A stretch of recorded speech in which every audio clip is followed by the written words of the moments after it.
Hello, everyone, and welcome to 180 Degrees of Impact. My name is Matt Scott, and today I am excited to be joined by interview number 50, Frank Sesno, who very recently is the author of the book Ask More. Frank, how are you doing? I'm great, Matt. It's great to be with you.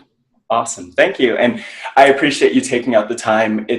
As we were talking about before the interview, it's really special for me to be able to talk with you as someone who, in so many ways, is doing what I want to do with my career and with 180 Degrees of Impact. And so I'm looking forward to learning a lot from you, but I'm sure the people who are watching will also learn a lot from your insight and your story.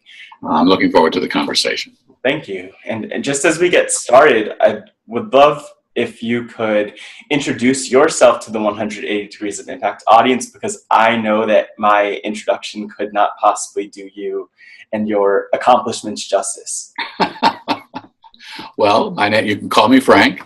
I'm currently the director of the School of Media and Public Affairs at the George Washington University. Here, our two undergraduate majors are journalism and mass communication. That's my background, and political communication. That's how we look at how media are used and get used to communicate, persuade, mobilize, organize, that kind of thing, govern, or alleged governing, here and around the world. My background is out of journalism. Most of my professional career was spent at CNN, where I was a White House correspondent, I was an anchor, I was a Sunday talk show host, and ultimately I was the bureau chief here in Washington, where I had the privilege of working during some remarkable times, including the very difficult times around 9/11, when the country was attacked both in New York and here in Washington. What else can I tell you about me? I enjoy and always have enjoyed broadcasting, and news broadcasting in particular, because I think it brings together the capacity and the power of radio, audio, sound. I came out of radio, and the power of picture and video, that was television, and now immediacy through social media and digital communication to connect people, and ideally, and I recognize this is an ideal, and I'm sure we'll talk more about this, in ways to learn and expand our horizons, to understand our world better, to understand our fellow human beings better.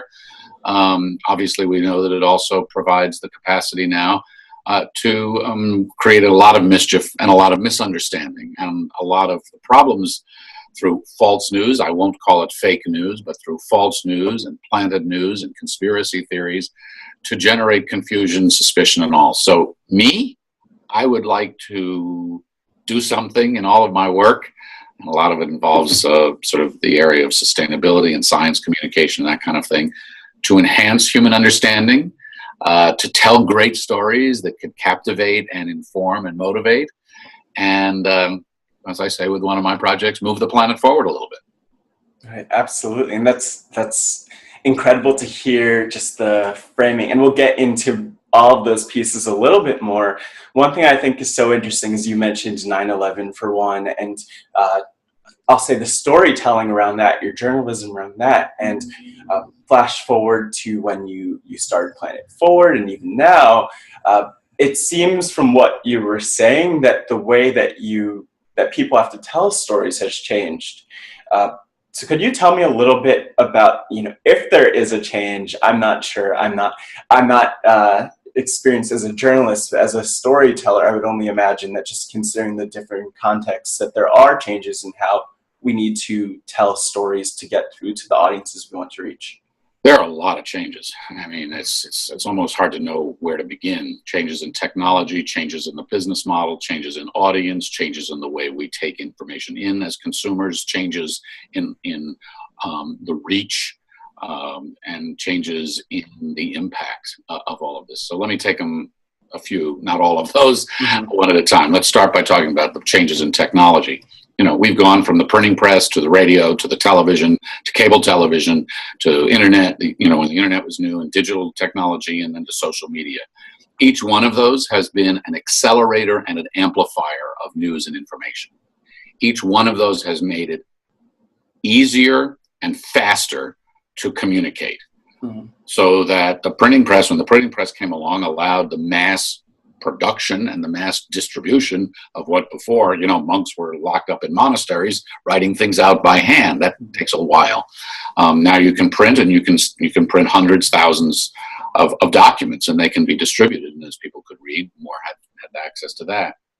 Radio, of course, was huge, and FDR, Franklin Roosevelt, was the first president to have the radio fireside chat, and literally an entire nation for the first time heard the voice of a president, had a president, a leader coming into their homes and saying, here's how the banking system works. Let me walk you through this. I am your leader. Have confidence in me, from his speech, his famous speech, not on, was not a fireside chat. We have nothing to fear but fear itself. And he took that on very personally. John Kennedy was the first president to really discover the magic of television and the reach of television. The first conventions were covered in the 1950s when people barely had TV sets. But now they could see as well as hear. Now they see your face. Now they see your expression. Now they see what you sound like when you say something. And that had incredible impact. When cable television came along, we broke out of the confines of a 6:30 newscast, and now it was whenever you wanted to turn it on, and we could bring you an event live and unfiltered. It wasn't something that somebody, that would take place. Somebody holds a news conference, somebody shows up with a camera, they record it, and they boil it down to 30 seconds. We bring it to you live. You decide what you think. And then, of course, in the world of the internet and digital media, it's 24/7, always on, and anybody can talk, and anybody can be in this place. That arc, I think, illustrates so dramatically how human interaction and communications changed. And when I say we're rewiring the human brain at each step, and especially in this last, we are more and more programmed to want instant responses. We are more and more programmed, if you think about our world on social media, Facebook, Twitter, to have instant input. And as we have transitioned to the small screen, mobile devices, we are also consuming shorter pieces and more video. And so the other component of this is what happens to complexity in all of that. Mm. Is it harder to communicate complexity because we're in a more complex world? Anyway, so that's the big picture. Caught up in all of this are the economics of the business of journalism, which I've been a part of. Mm-hmm. Newspapers used to thrive and make most of their money off the classifieds. For sale, and you would list an ad in the paper. Now you don't do that. You put it on Craigslist. So it's one of the reasons that the fortunes of so many newspapers and news organizations have bottomed out. And that too plays with audience and technology to drive what has been a tsunami of change amid a hurricane of expectations. And so it's a very different world, but an exciting one in many ways too, because there's so many ways to tell stories now.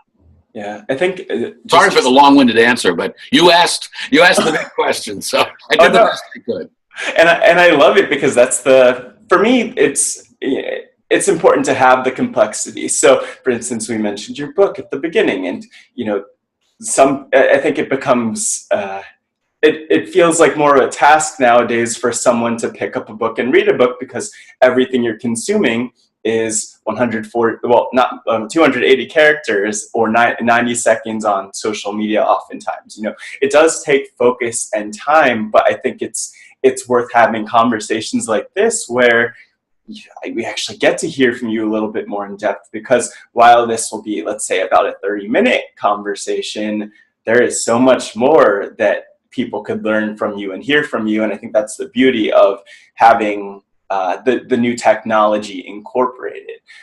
I actually did have a follow-up question to that, though. What are the pieces, and this also might be a long-winded answer, I'm ready for it. What are the pieces that have stayed the same over time, from the very beginning when it was just audio and not live necessarily, or more limited than it is now, to being in this internet age where we can connect on video chat and so on and so forth? I think that's actually a really interesting question, and probably simpler and maybe a little shorter in the answer than the previous. I mean, there are some things that just flat out have stayed the same. I believe that human beings are fundamentally hunters and gatherers, right? Mm-hmm. And among the things we hunt and gather is information. Yeah. we're curious. We need to know. Sometimes we need to know because we want to feed our own conspiracies or biases. Sometimes we need to know because we need to know what's actually happening so we can survive the forest fire or the mudslide. But for whatever reason, we remain hunters and gatherers of information. So that stayed the same, despite the changes in technologies. I think the other thing that stayed the same despite the changes in technologies is the power of story. You still need to tell a good story in a good way with a certain amount of drama, understanding that you've got character with an outcome, with tension and resolution and all those things. People still check Shakespeare out, okay? Last I checked, he wrote a few years ago. He wasn't around just the other day.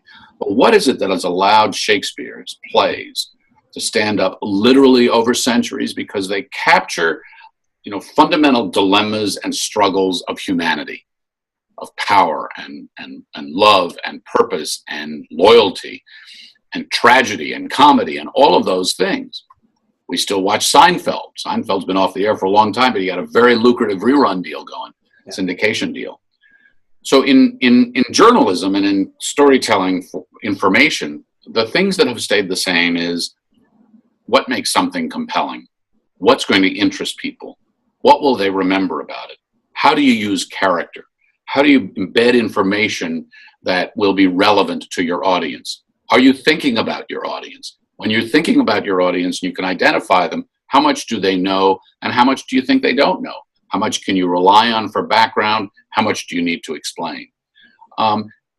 Over time, your value as that kind of storyteller, and I don't think this has changed, at least not fundamentally, a little bit around the margins, is your own credibility. Are you believable? Are you a straight shooter, or do you have a point of view?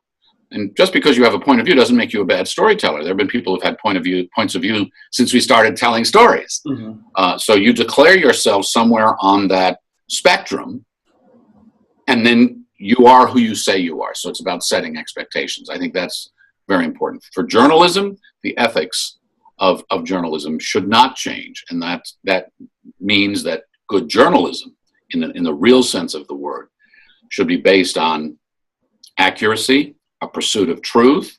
I do believe in giving voice to the voiceless, mm-hmm. holding, especially in this country, in the United States, where so much of journalism is built around accountability, holding the powerful accountable for their words and deeds and actions. Mm-hmm.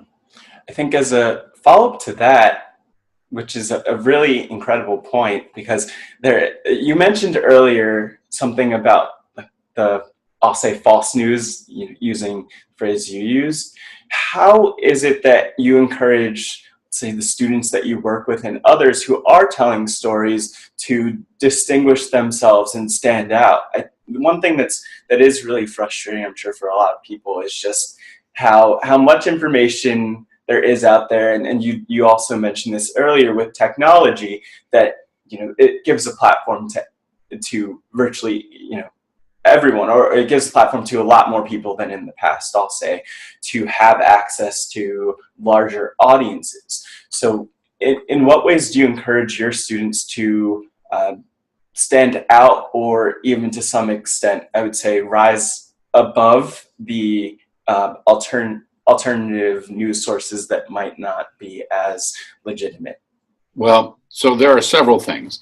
One is to have a determination to seek truth, right? It's not about confirming your own bias or your own opinion, but actually go out there with a wide open mind and say, I may be surprised in all of this, but my job is to really try to find out and then explain what's going on here. Second is to not curry to your sources. You're there to tell a story, and your credibility, if you're going to be a real journalist, is going to be not based on who your friends are, but how fearless you are in telling a story. Third is to know that your job fundamentally is to hold power accountable. Not always, not in every story. If you're doing a profile of an Olympic athlete, you're not about accountability. It's a different kind of journalism, and that's still important. But making sure that that notion of accountability is always front and center in your head. Another thing I talk about is what I call the pushback button. Everybody should have, in journalism, and every news consumer should understand what the pushback button is. We should all have it. And the pushback button, and I'm going to wait for you to push back on me because I know you're going to use this. The pushback button is where you challenge somebody, and you challenge an assumption, you challenge a reality, you challenge a fact, you bring a reality check to the conversation. A few years ago, for the Planet Forward class that I taught, General Motors lent us a hydrogen fuel cell vehicle. And the hydrogen fuel cell vehicle is amazing because the only thing that a hydrogen fuel cell vehicle emits is little drops of water vapor. All right, there is zero pollution associated with it. My students wrote stories about it. They loved it. They thought it rode great. They thought there was no pollution. They thought this was the answer to fossil fuels. Now, if they had looked at it more critically, they would have seen that it would cost phenomenal amounts of money to build an infrastructure that could put hydrogen fuel cell vehicles on the road, even if you could overcome all the technology that's associated with them and the cost. They didn't raise that. My point to them is, where's your pushback on this? Great idea. What would it actually take to get done? Is it practical? Can we afford it? Is this the next step in technology? Or is this kind of a gateway technology or a dream of vision kind of thing? How do you really view that? Where's your pushback on that? Certainly pushback with any politician, because every politician has a pat answer for something. Your job as a journalist is to challenge it. When we think about news organizations, different news organizations, do they push back, and do they push back across the board with everybody they've got? Because everybody deserves that. So that's what I tell them. You got to have a commitment to truth, a passion for accuracy, a determination to get lots of different perspectives and sources as you tell a story that separates yourself from your own biases, and the pushback button. Right. And I find that really useful, that pushback button. I'm trying to learn to employ the use of it and hit the button more and more often when I see that come up. And one thing that's really fascinating for me with 108 Degrees of Impact is that through the course of interviews, so looking at the series of conversations I'm having, I'm starting to develop that button and some of those principles, because you read some, you learn some here along the way, whether it's from me learning from the interviews and conversations or learning from other sources. And, it is important to push back and to say, it also makes for a more interesting conversation. I mean, it just makes for more interesting. If you say to me, Frank, this is all really, really nice, but aren't you fighting an uphill battle? Because you're talking about all these quaint things, but most of the big trends in media are showing that we've got more opinion, not less, less accuracy, not more conspiracies, not fewer. Right. Right. Well, you're challenging me in a sense. You're pushing back on me, and you're making me have to say, well, yeah, you're right. Let me try to work through that a little bit. And then you're challenging me to kind of process my own logic or lay it out more clearly. And I think that pushback is not only a hallmark of a curious and critical mind, but it also leads to a more interesting and provocative conversation. Right. And I don't have a pushback question yet, or any pushback for you quite yet, but actually, I'll get there. You can push back with everybody but me. How's that? Right, exactly. Because you're the expert on I think you're the one who gets the least pushback, but most of the you understand how questions and answers work very much so. And actually, just to bring this back around to Planet Forward and the work that you're doing through Planet Forward, you mentioned how with stories, there are so many critical pieces when it comes to the character. It comes to having some dramatic tension, for instance. And I think a lot of the impact that takes place, sustainability, our environment has a lot of that. So what are the pieces? Well, actually, to take a little bit of a step back, how did you ultimately make the decision to start Planet Forward? And I think just to make a distinction, there are a lot of people who have ideas to do something, and there are only a handful of those people who take the step to actually do it. So what was it that actually pushed you to take that step and start Planet Forward, especially as someone who had an already accomplished career and could have just stuck with that? When I came to George Washington University, I wanted to have a project that was different than traditional things that are planted here. But I was propelled by a couple of realities. One, a university is an incredibly energetic and an energized place. It's got students who are determined to learn. It's got faculty who are doing cutting edge research. It's got a prized and generally privileged, respected place in the community. It's got visibility. I wanted to do a media project that could do something that maybe we couldn't do at traditional media, have an attention span, embrace complexity, and teach at several different levels. Teach the device of storytelling, and maybe teach the broader public that's consuming the storytelling, whether it's a student public or a general public. I thought for a long time about what subject should I build this around, and I settled on issues of sustainability and science because I felt that these were not things that were going to go away or be solved. They are both they relate to both global and very local realities.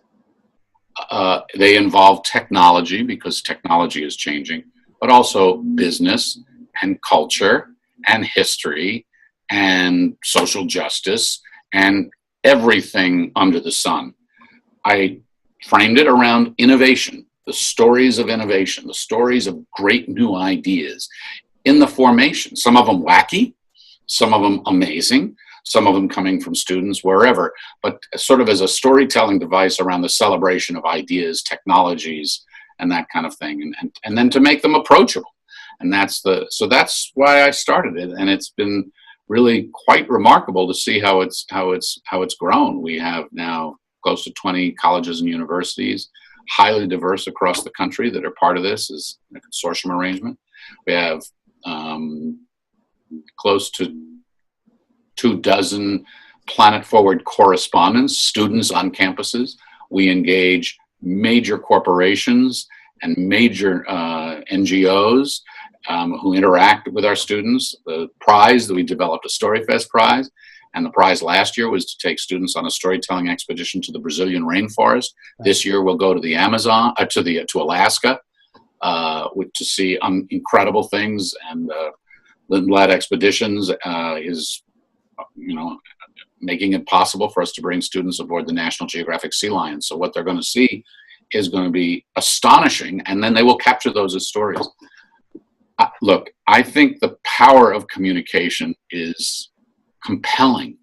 All right. I mean, think about the amazing orators and the amazing people in our history, and whether it's Steve Jobs or Martin Luther King Jr.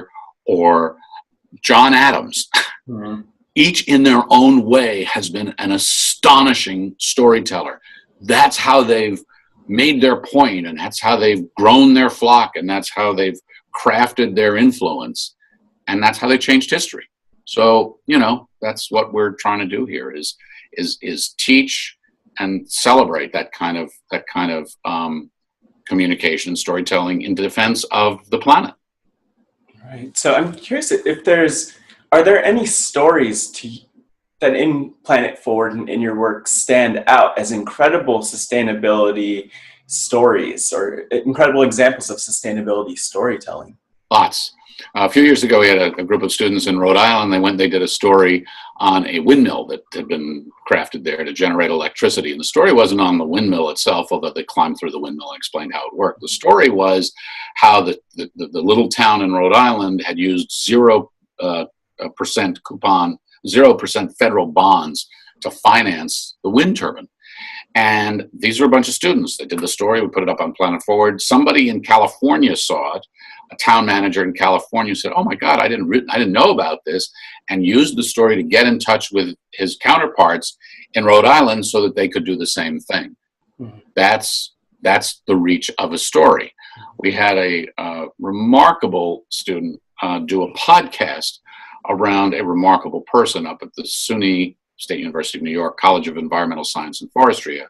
And the student's name was Zach Smith, and the faculty member is a woman by the name of Robin Kimmerer, and Robin had something called the Center for Native Peoples and the Environment, and her whole thing was on how Native peoples view the world around them, and how they, and she's a scientist, and so she brought together both Native storytelling and science, and it was poetry, but also so interesting to hear how different cultures have viewed Mother Earth, and how that affects the narratives around them. That was very, very moving too. We had another woman who is a documentary film producer, or wants to be, and her name is Jamie Ditmar, and Jamie did an incredible film built around her native state of Alaska and some other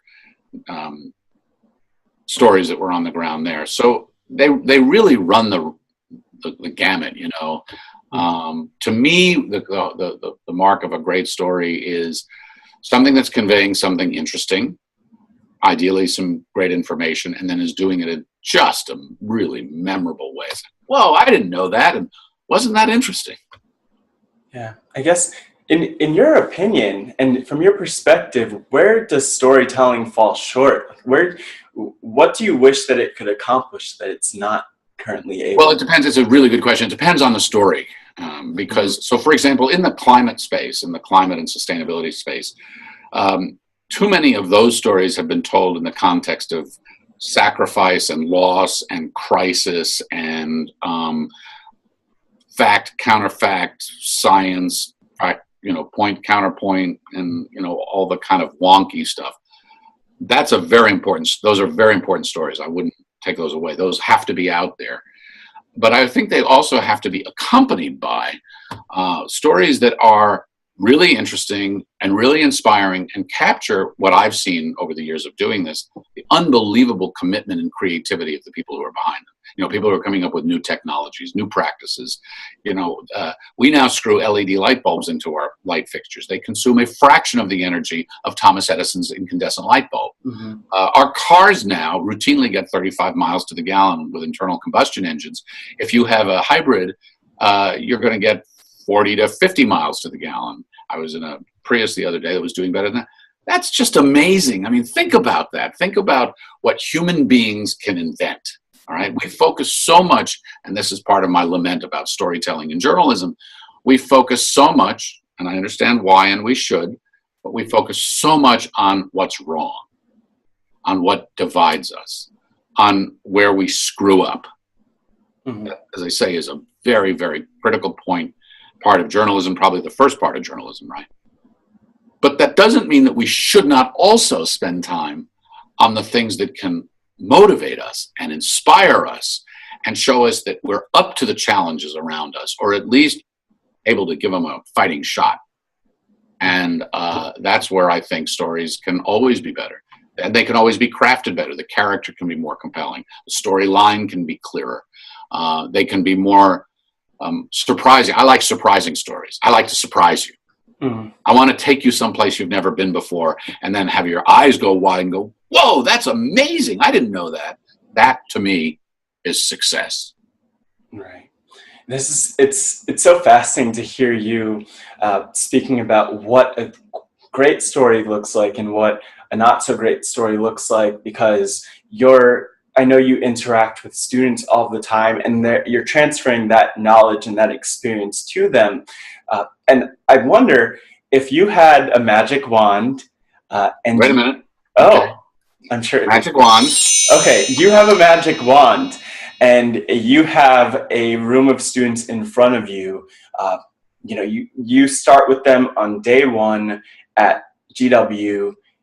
What are you hoping that they ideally take away from their experience on graduation day? In fact, to make it more concrete, if you have one of those students on stage at commencement talking about what they've learned, what are you hoping that they're saying that they've learned and that they're taking away from their experience with you and with the School of Media and Public Affairs? Well, my answer from the mountaintop on that one is the incredible power and responsibility that comes to and with compelling communication and storytelling. Stories can be powerful. They can bring people to tears. They can make them laugh. They can get them to run to the ramparts and take action. They can be illuminating. We can change the way people see the world or behave, change their diet, change the way they live and love and laugh, and all those things through the stories we tell. So understanding that. So when I worked for CNN, I'll tell you a story. When I worked for CNN, this was a while back, And as we were marching up to the first Gulf War, I was doing our Sunday show. And one day I sat down for the Sunday show and I was about to interview the president of Turkey. And this was during the first Gulf War, President George H.W. Bush's tenure. And I sat down and we brought the president of Turkey up. His name was Turgut Özal. He's now passed away. And before we went on the air, we started talking, testing microphones. Mr. President, can you hear me? Frank Sesno here. Yes, Frank, I hear you. And I said, well, that's great. We're going to start in just a few minutes. I want to ask you about your country's disposition towards the coalition that the president is trying to build, blah, blah, blah, blah, blah. He said, fine. I'm looking forward to that conversation. He said, but before we begin, Frank, I want to thank you personally. I said, really? What do you want to thank me for? He said, well, CNN has been carrying live these congressional hearings lately where the Congress is questioning the president's buildup for the Gulf War, the coming conflict. And that's been broadcast live in Turkey. And we have a young democracy here, he said. And being able to watch that on our television has given our entire country a sense of what democracy looks and sounds like. And I realized that what I did as for a job, look into a camera, talk, tell people what's going on, can have this impact and this effect on people half a world away, you've never met, you don't know anything about. And that is an awesome responsibility to have. It's also an awesome opportunity. Mm-hmm. That's what I hope our students will come away with, that the power to communicate, whether it's with somebody across a table, across a hall, or around the world, is an awesome and serious power. And you can harness it to amazing good use if you're good and creative and clever about it. Oh, wow. That gives me chills. I think one thing, so I was a student at GW, graduated in 2014, and I know that a lot of students, when they go through their 4 years, I don't think they truly realize how special it is. You have all these experiences, you have all these classes, you have all these people you have the opportunity to learn from. And I really hope that the students that you're working with are able to stop and really think to themselves, wow, I'm getting some incredible insight here, and I have an opportunity to make the most of it. It's inspiring. People often ask me, well, why did you leave CNN and go into higher education? And I always looked at journalism. I still look at journalism as reaching and teaching. It's a different kind of teaching, but that's fundamentally what we're doing. And we're doing that here, and I still do that. I'm writing, and I'm doing television still, and I'm doing documentaries, and I'm doing other projects, but mostly this is what I do now. And it's very, very, it's fulfilling, but it's also a serious thing, and you may or may not be able to understand it because of where you are in life. But to be able to have contact with people who are the future. I mean, I'm sort of time traveling with you, okay? Because you're going to be some incredible person, and neither of us knows what that means 30 years from now, 40 years from now, right? In 2060, you will be running something, and you will be influencing the future. And the future you influence will be the future of 2100 and 2110. Right? Right. So that's pretty cool, I think. So yeah. I just like that. Yeah, no, that is cool. And I think that leads into what will be my last question, because I'm sure I have so many questions, but I really want to know from you, again, taking out your magic wand and looking at... Oh, here we go. Okay, good. I was going to give you time to find it because we need the magic wand here. I have my own magic wand here. So we take out our magic wands, and I'll have to work on a sound effect for that one. But you'll come up with one. I have confidence. It's online someplace. Thank you. Something. I'll find it. But I'm wondering from you, just looking at what you have accomplished so much, and you're still accomplishing so much, but you also have so much more to achieve. And I'm wondering if your life were a book or a documentary, summing it all up, what would the title of that be, and why? Well, is the book about me, or is the book about the world? Oh, it's about you. I see. Okay. Yeah.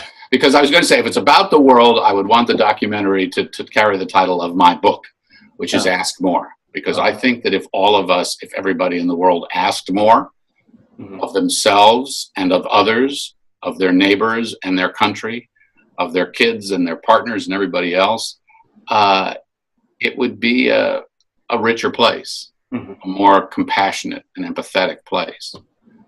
And it doesn't mean ask more in a demanding way. It means ask more in a genuine way.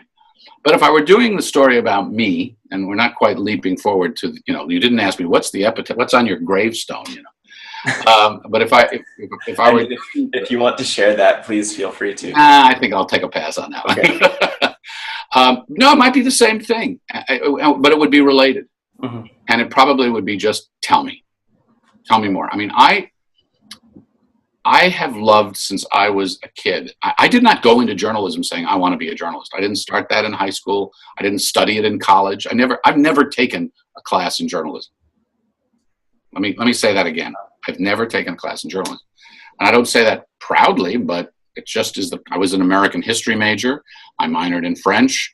I studied other language. I studied Spanish as well, and political science and whatever. But then I came out and I went into journalism, although it now completely fits, because when I was in high school, I did my high school newspaper. And when I was in college, I did college radio, did a little theater along the way, mix it all up together, and you end up with a broadcaster. So surprise. But when I look back on it now and I think about my career and I think about what I've done and what I genuinely love doing, it's engaging people to tell me about their lives. What are they experiencing? What brings them joy? What brings them sadness? How do they navigate hardship or tragedy or war or peace or wealth or whatever? From the teachers in South Central Los Angeles who I talked to the Latino kid who was, who had big dreams, brilliant little kid, to Carlos Slim, who's the richest man in the world at the time, to Bill Gates, who's Bill Gates, to Walter Cronkite, to 5 presidents. I've had this unbelievably fortunate place and opportunity to engage all these people. And what's fascinating to me and what I always want to share is their stories. I mean, because we learn so much and we're inspired by them, right? I mean, our major religions all capture the essence of what they are through stories, whether it's in the Bible or the Quran or the Torah or whatever it is, right? We're storytellers. And so that would be my documentary, my story. Not my story, actually. My story is probably okay, but it's not that interesting. It's other people's stories that I find fascinating. And everybody's got a story. Everybody. Right. Yeah, it's so fascinating, and that's one reason I'm thankful to be chatting with you now, but also really thankful for 180 Degrees of Impact and creating it, because I get to have these conversations and at least get a little bit of a window into what makes someone tick, and not really what they're doing, because you could find that in any bio or on lots of websites. But it's really why they're doing what they're doing. Right. It's not what you do, it's how you do it and why you do it. And what you will do with it, having done it.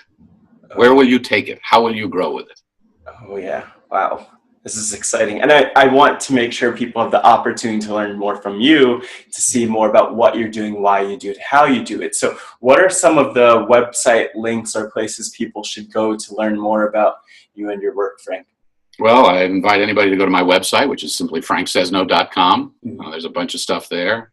I would love it if people read my book and think about how I hope how that can help them think about the questions they ask in life and how they listen. Listening is a big deal. How well do we listen? How actively do we listen? What do we do with what we hear when we listen? And so there's certainly that start. And if anybody's watching this who's a student who wants to come to George Washington University, we'd love to talk to you. So join us here for the party. And I don't mean that kind of, I mean the brain party, not the other party. Right. Yeah. I'll second that. I guess this is an ad for GW. So definitely go there. I'm happy to talk to you. I was a tour guide when I was on campus, so I think I could still get around somehow. So thanks for sharing those. And for anyone who wants to learn more about 108 Degrees of Impact, I encourage them to visit www.lets.care or @letsyoucare on all of the social media channels. But until next time we connect, whenever that is, Frank, thank you for joining. Well, thank you very much. Thank you for your questions. I love them, and I think you're going to do great things, just great things. It means a lot, and I'm sure you're going to continue to do great things. But for anyone who's watching, please watch this again because there's so much wisdom to pick up on. But until next time, keep impacting.